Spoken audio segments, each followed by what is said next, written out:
Hi everyone, welcome back to my channel. Today guys, I want to make egg sauce or egg soup with a twist.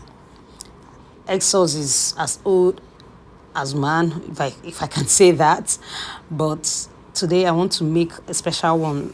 That's why I said it's with a twist. I've had plain egg sauce from my sisters those days while I was still small.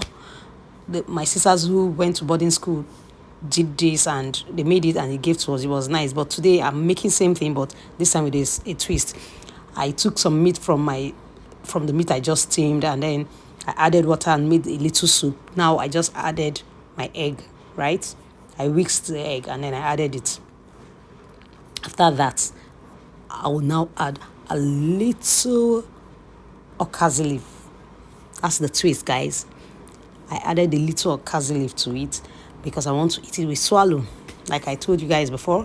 So guys, try this. You can add any leaf of your choice.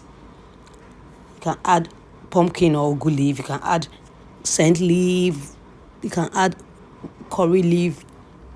Oziza otters, anyone. It's nice. After this, I ate it and I enjoyed it. I'll try it next time with another leaf. Thank you guys. Bye.